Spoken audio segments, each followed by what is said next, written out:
Hello and welcome to another edition of Time About the Movies Flashback. Today we're flashing back to November 13th of 1987. We got 3 movies to look at today.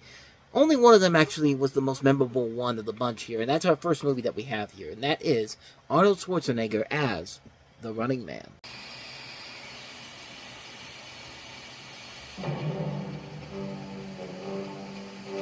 In the year 2017, an innocent man accused of a crime has a choice. Hard time or prime time. Sensational. Perfect contestant. I want him. He must pay or play the running man. On your mark. I'll be back. Go! The highest rated TV show in history. Guess they want us to stay. It's a game between life and death.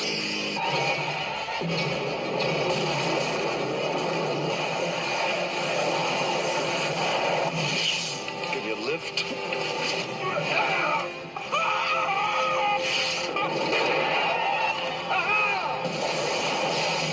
Arnold Schwarzenegger is the Running Man. He's playing for a prize. The prize is his life. How about the life? The Running Man.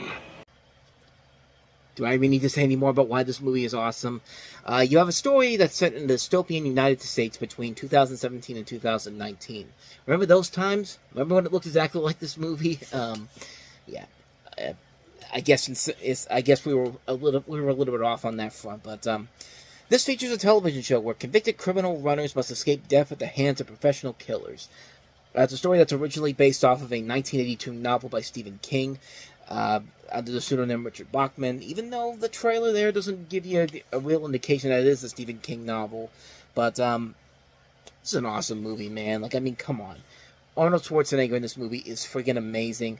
The lines he gives off in this movie, this is pure 80s Arnold Schwarzenegger fun. Like, this is a good, fun action movie.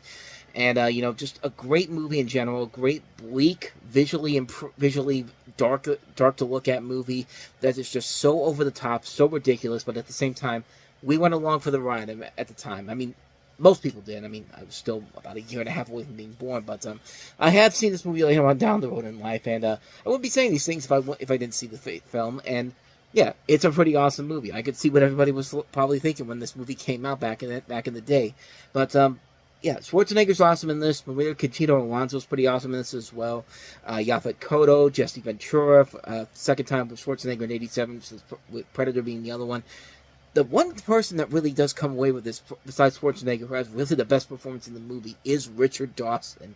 Keep in mind, this was still just a couple of years after Family Feud had ended, and for him to just come into this movie playing the bad guy in this, he just becomes such a memorable villain in general here. Like, this is just so kind of against what we're used to seeing from Richard Dawson in general, but that's also kind of what the fun of it is. Like, he really goes toe-to-toe with Arnold Schwarzenegger throughout the course of the film, and he's pretty awesome to watch. He's pretty badass to watch in general, He's also got great lines in the movie, too. When Schwarzenegger goes, like, drop dead. It's just like, no, he's... That's what he says to Richard. That's what Dawson says to Schwarzenegger at the end of the movie.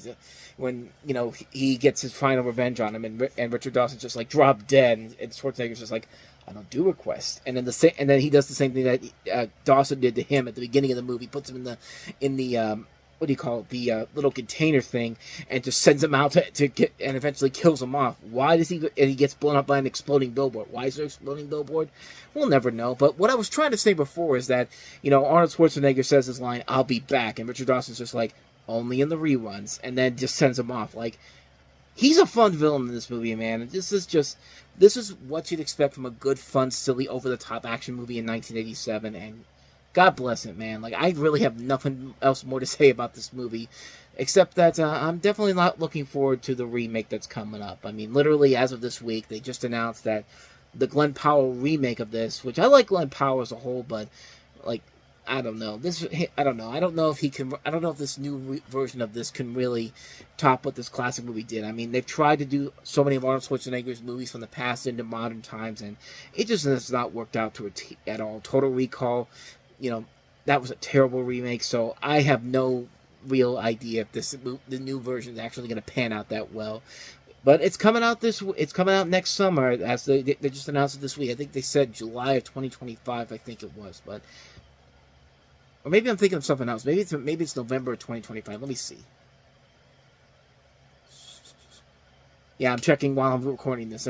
I want you to see it from when I see it too. It says it's somewhere along here. Where is it? Here it is. November 21st, 2025. So we still have about a year away from it, but yeah. Either way, I don't think it's really going to top anything that the original movie did. I mean, the original movie is a classic. It will always be a classic. The remake has a lot of big shoes to fill, bottom line. So, and maybe it's good I'm filling time here because the next two movies we have here are not memorable by any means necessary. So let's go ahead and move on to the next movie, and that is Martin Short in Cross My Heart. My Heart. Yes, Cross My Heart. And I'm very excited because I haven't seen it yet. No. We were supposed to go to the opening, and I don't know, Marty got the wrong night, so I haven't seen it, and I'm very excited. In fact, can we start? Because Yes, it's going to be exciting. It's going to be kind of a shockingly exciting thing. Oh, that's one. Well,